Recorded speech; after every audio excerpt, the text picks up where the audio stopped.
तो दोस्तों एक अपडेट निकल के आ रही है आप सभी स्टूडेंट्स के लिए। सेंट्रल यूनिवर्सिटी ऑफ केरला की तरफ से पीजी स्टूडेंट्स के लिए, जितने भी लोग पीजी कोर्स में एडमिशन लेना चाहते हैं, आप लोगों को मैं बताना चाहता हूं, सेंट्रल यूनिवर्सिटी ऑफ केरला ने अभी रिसेंटली यानी एक दिन पहले 12 अक्टूबर को क्या किया था कि एक कॉमन रजिस्ट्रेशन, जितने भी कैंडिडेट्स ने रजिस्टर्ड किया था खुद को, उसकी एक लिस्ट जारी की थी इन्होंने।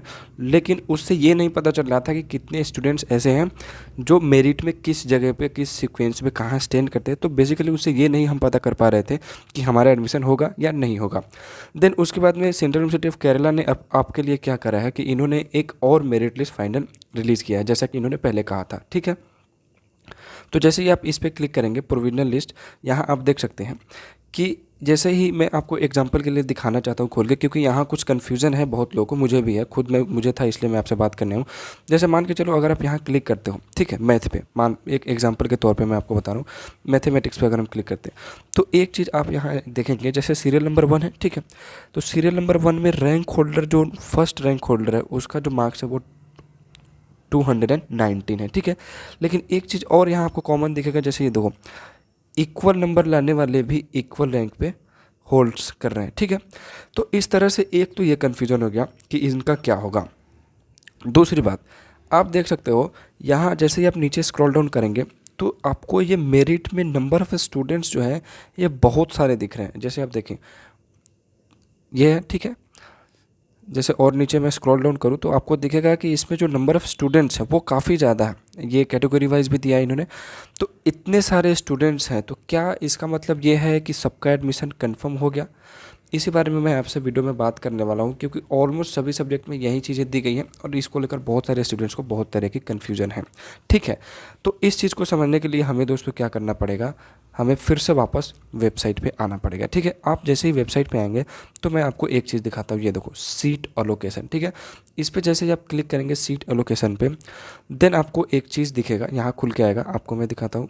ये थोड़ा स्लो चल रहा है नेट शायद। हाँ ठीक है, ये खुल चुका है दोस्तों। तो जैसे ही आप सीट एलोकेशन पे आएंगे तो ये आप देखो, एक चीज़ में देखो, जैसे देखो, BA economics, sorry MA economics, MA Hindi, MA in linguistics and language technology, ये तो मुझे पढ़ने भी नहीं आ रहा। खैर, एमएससी जूलॉजी, बायोटेक्नोलॉजी, केमिस्ट्री। तो मेन बात क्या है, आप यहाँ एक देख सकते हो कैटेगरी वाइज इन्होंने सीट के डिस्ट्रीब्यूशन को दे रखी है। जैसे अनरिजर्व में 16 क्या है, सीट्स हैं। ठीक है, ओबीसी में 11 है, बाकी एससी में 6 है, एसटी में 3 है, ईडब्ल्यूएस में 4 है। मतलब ये कि मैं आपसे ये कहना चाहता हूँ बेसिकली कि आप देखेंगे ज़्यादातर कोर्सेज में आपको कितने हैं, 40 के अराउंड सीट्स हैं, एक दो कोर्सेज में 100 सीट्स भी हैं। लेकिन कन्फ्यूजन ये आ रहा है कि क्या सीट्स जब 14 ही हैं तो उतने सारे लोगों का जो नाम है वो मेरिट लिस्ट में क्यों आ गया? सो बेसिकली मेरे कहने का मतलब यही है दोस्तों आप लोगों से कि ये जो लिस्ट आई है अभी अगेन आपके पास, मान लो मैं कोई और खोल के देख लेता हूँ, मान लो यहाँ हम कुछ भी खोल लेते हैं, मान लो ये सोशल वर्क ही हमने खोला, तो ये जो लिस्ट आई है आपके पास, ये फिर से एक फाइनल मेरिट लिस्ट मेरे अकॉर्डिंग नहीं है। ठीक है, मतलब ये कि ये जो लिस्ट है ये एक आपके पास फिर से कंप्रीहेंसिव लिस्ट की तरह ही है। ठीक है, आया समझ में? अब देखो मैं आपको बता रहा हूँ, मतलब ये कि जितने भी सारे स्टूडेंट्स का नाम आया है उनको ये पता चल चुका है कि वो किस जगह पे स्टैंड करते हैं। मान लो इसका किसी का रैंक है 83 84, ठीक है, लेकिन सीट्स कितनी है, 40 ही हैं। तो मतलब ये कि काउंसलिंग के लिए तो सबको बुलाया जा रहा है, लेकिन एडमिशन सबका नहीं होगा। इस चीज़ को आप दिमाग में बिठा लो। ठीक है, ये जो लिस्ट है इसमें सबका एडमिशन नहीं होगा। मुझे लगता है मान लो अगर किसी कोर्स में 40 के अराउंड सीट है तो बमुश्किल 80 रैंक तक जितने भी होंगे, 80 रैंक तक इन लोगों का एडमिशन हो सकता है अगर सीटें लोग खाली छोड़ दे ऊपर तो। ठीक है, लेकिन इसका मतलब ये नहीं है कि अगर कोई, मान लो इस पे कितने सारे स्टूडेंट्स हैं यार, बहुत सारे स्टूडेंट्स, मान लो कोई 180 या 100 प्लस कोई रैंक वाला है, वो अपना काउंसलिंग कराता है, तो चांसेज एडमिशन के बहुत ही कम हैं।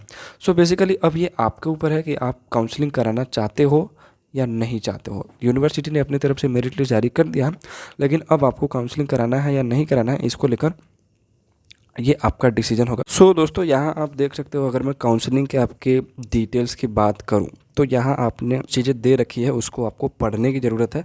Admission means subject to the verification of the documents and fee payment जो है आपको वो 14, 17 और 18 अक्टूबर को 9:30 बजे से 5:30 बजे तक करना है। ठीक है, 9:30 to 5:30 तक आपको करना है। ओके, देन एक और चीज़ यहाँ है कि deadline of payment of admission fee आपको जो है वो the fee must be paid by 5:30 PM on the date of the admission itself. इन्हीं डेट पे आपको शाम को 5:30 से पहले पहले आपको पैसा पेमेंट करना ही पड़ेगा वहाँ, और कुछ कोई नहीं सुनने वाला होगा।